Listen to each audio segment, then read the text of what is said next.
আগামী বছরের ফেব্রুয়ারির প্রথমার্ধে অনুষ্ঠিত হতে পারে ত্রয়োদশ জাতীয় সংসদ নির্বাচন। এই নির্বাচনকে ঘিরে রাজনৈতিক অঙ্গনে ইতিমধ্যে শুরু হয়েছে জোর প্রস্তুতি। তবে জুলাই অভ্যুত্থানের মানবাধিকার বিরোধী অপরাধে অভিযুক্ত হওয়ায় আওয়ামী লীগের অধিকাংশ নেতাকর্মী বর্তমানে আইনি জটিলতার মুখে। একই সঙ্গে বিতর্কিত কর্মকাণ্ডের কারণে দলটির কার্যক্রমও নিষিদ্ধ রয়েছে।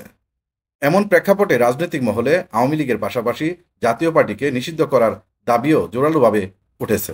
এই ইস্যুতে মুখ খুলছেন বিএনপির আন্তর্জাতিক বিষয়ক সহ সম্পাদক রুমিন ফারহানা।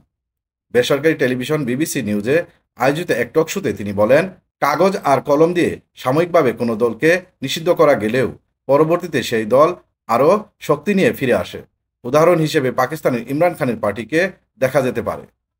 তিনি আরও যোগ করেন, কাগজপত্রের মাধ্যমে কোনো রাজনৈতিক দলকে মানুষের মন থেকে মুছে ফেলা সম্ভব নয়। যদি আওয়ামী লীগকে নিষিদ্ধ না করে মানুষের আদালতে ছেড়ে দেওয়া হতো, তবে হয়তো তারা নির্বাচনে প্রার্থী দেওয়ার সাহস পেত না। বর্তমান পরিস্থিতি নাজুক হওয়ায় আওয়ামী লীগ হয়তো এবার নির্বাচনে সীমিত প্রার্থী দিতে পারে বলে মন্তব্য করেন রুমিন ফারহানা।